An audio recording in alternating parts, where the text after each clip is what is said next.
Hello and welcome students, Gyanjyoti coaching সেন্টারের পক্ষ থেকে তোমাদের সকলকে আরও একবার স্বাগত। এর আগের দিনে কিন্তু ব্রাহ্মণ্য শিক্ষা ব্যবস্থা নিয়ে আমি একটা বিস্তারিত আলোচনা করেছিলাম, যেখানে ব্রাহ্মণ্য শিক্ষা ব্যবস্থা ছিল, শিক্ষক শিক্ষণ পদ্ধতি ছিল এবং নারী শিক্ষা ছিল।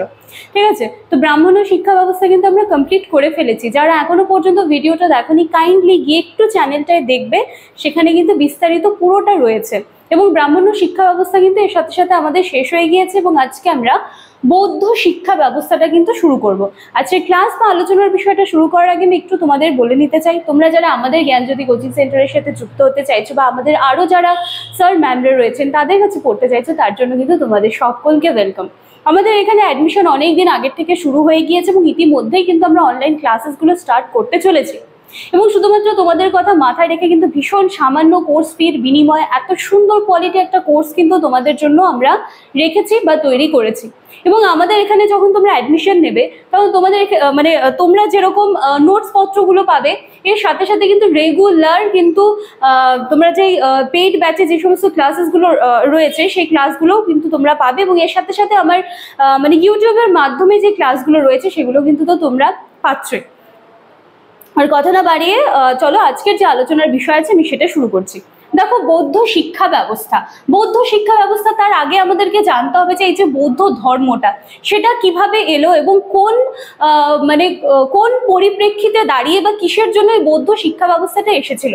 দেখো, আমরা সকলেই জানি যে বৈদিক যুগে ধর্ম নিয়ে যখন অনেক মাতামাতি শুরু হয়েছিল, বা সেই সময় যখন আমরা দেখেছিলাম যে ধর্ম নিয়ে এতটাই বাধ্যবাধকতা ছিল, তখন সাধারণ মানুষের মনে হচ্ছিল যে এই সমস্ত কিছু থেকে বের হয়ে তাদের একটা সহজ সরল ধর্ম চাই, যেখানে তারা সমস্ত কিছুকে একেবারে মুক্তভাবে সহজভাবে গ্রহণ করতে পারবে, এত বিধি নিষেধ কিন্তু থাকবে না।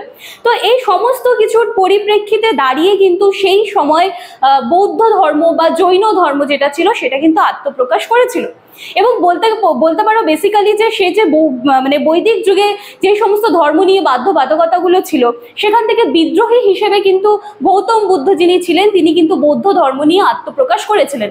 এবার যেহেতু বৌদ্ধ ধর্ম ছিল, সেটা কিন্তু নিশ্চয়ই কিছু শিক্ষা ব্যবস্থা থাকবে এবং এর পরবর্তীতে আরও যা এর অন্তর্নিহিত বিষয়গুলো আছে সেগুলো কিন্তু এক এক করে জানবো। তো আজকে আমরা আলোচনার বিষয় হচ্ছে বৌদ্ধ শিক্ষা ব্যবস্থা, সেই ব্যবস্থাটাই কিন্তু আজকে আমরা জানবো। দেখো, খুব ছোট ক্লাস থেকে ইভেন ক্লাস 8 থেকে নিয়ে, ঠিক আছে, ক্লাস 8 বেসিক্যালি কিন্তু আমরা 8 বলি, 7 বলি, শুরুটা হয়েছিল ক্লাস 7 থেকে, ঠিক আছে। সেখানে কিন্তু আমরা এই জিনিসগুলো ভীষণ একেবারে প্রাথমিক স্তর থেকে জেনেছিলাম যে গৌতম বুদ্ধ কে ছিলেন, কোথায় জন্মগ্রহণ করেছিলেন, ওনার পুরো জীবনটা, ঠিক আছে। তো সেই সমস্ত কিছু কিন্তু কম বেশি আমাদের সকলেরই জানা আছে। তো সেই সব কিছুতে না গিয়ে আজকে আমি একটু এইভাবে শুরু করছি। দেখো, বৌদ্ধ শিক্ষা ব্যবস্থাটা, যার বলতে পারো প্রবর্তক কে ছিলেন, গৌতম বুদ্ধ ছিলেন। প্রবর্তক গৌতম বুদ্ধ ছিলেন। এবং দেখো, তিনি কিন্তু বেদ বিরোধী ছিলেন না। কারণ দেখো, অনেকেই এই কথাটার এই মতামতের সাথে অনেকেই কিন্তু একমত যে যদি আমরা বৈদিক যেই যুগটা ছিল সেইখান থেকে যদি আমরা বৌদ্ধ শিক্ষা ব্যবস্থাকে বাদ দিই, তাহলে কিন্তু তার কোনো অস্তিত্ব থাকবে না। কারণ গৌতম বুদ্ধ কখনই বেদ বিরোধী ছিলেন না এবং তিনি শিক্ষা ব্যবস্থায় যেই জিনিসগুলো অ্যাড করেছিলেন তার অনেকটাই কিন্তু উপনিষদের উপর বেস করেছিল। তো সেখানে আমরা উপনিষদীয় ধ্যান ধারণাগুলো কিন্তু দেখতে পাই। তো সেই মতেই দেখো, আমি এখানে 2 নম্বর পয়েন্ট হিসেবে এবার লেখার চেষ্টা করেছি, বেদ বিরোধী ছিলেন না। আচ্ছা, এরপরে এই বৌদ্ধ ধর্মে 4টা আর্য সত্য এবং অষ্টাঙ্গিক মার্গের কথাও কিন্তু বলা হয়েছে, যেগুলো আশা করি তোমরা কিন্তু খুব ছোট ক্লাস থেকে পড়ছো এবং এগুলো সম্পর্কে তোমরা জানো। আমি শুধু 4টা আর্য সত্য কি এবং সেই দুঃখে বেসিক্যালি বলা হয় যে জীবনটা দুঃখময়, ঠিক আছে। আমাদের সকলের জীবনেই কিন্তু দুঃখ ছাড়া মানুষ হতে পারে না। কখনো যদি তোমার জীবনে সারাক্ষণ একটানা সুখ থাকে, তোমার কিন্তু সেই সুখ নিয়েও তুমি একেবারে বিরক্ত হয়ে যাবে। তো এই যে দুঃখটা যে আছে, তো এই দুঃখের কারণ কি, ঠিক আছে, এই কারণ খুঁজতে গিয়ে বা এটার এই দুঃখটা কেন হচ্ছে, তার কারণগুলো কি, এই সত্যটা খুঁজতে গিয়ে কিন্তু 4টা আর্য সত্য আবার আত্মপ্রকাশ করেছিল। সেগুলো হচ্ছে এই সংসার দুঃখময়, এই দুঃখের কারণ আছে, দুঃখের নিরোধ ঘটানো সম্ভব এবং দুঃখ নিরোধের পথ বা উপায় আছে, ঠিক আছে। এই 4টা আর্য সত্যও কিন্তু আত্মপ্রকাশ করেছিল এবং এছাড়াও এর সাথে সাথে ছিল কিন্তু অষ্টাঙ্গিক মার্গগুলো। এবং এই সমস্ত জিনিসগুলো সেগুলো কোথাও না কোথাও কিন্তু বৌদ্ধ যে শিক্ষা ব্যবস্থা সেখানে কিন্তু স্থান পেয়েছিল।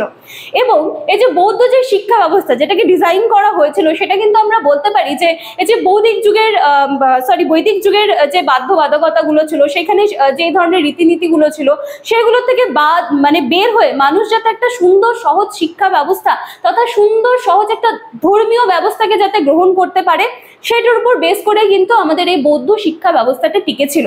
ঠিক আছে, তো আজকে বৌদ্ধ শিক্ষা ব্যবস্থা বলতে গিয়ে এর থেকে বেশি কিছু আর মানে দরকার পড়বে না। ঠিক আছে, আমি যেহেতু জাস্ট কনসেপ্টটা তোমাদের ক্লিয়ার করে দিলাম।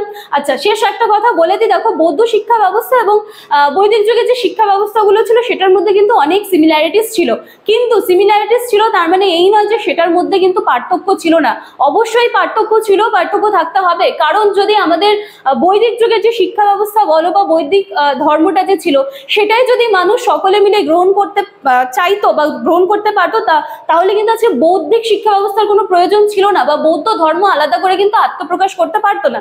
তো সিমিলারিটিস আছে, কিন্তু এর পাশাপাশি আমাদেরকে এটাও মনে রাখতে হবে যে সেটার কিন্তু অনেক পার্থক্যগুলোও রয়েছে।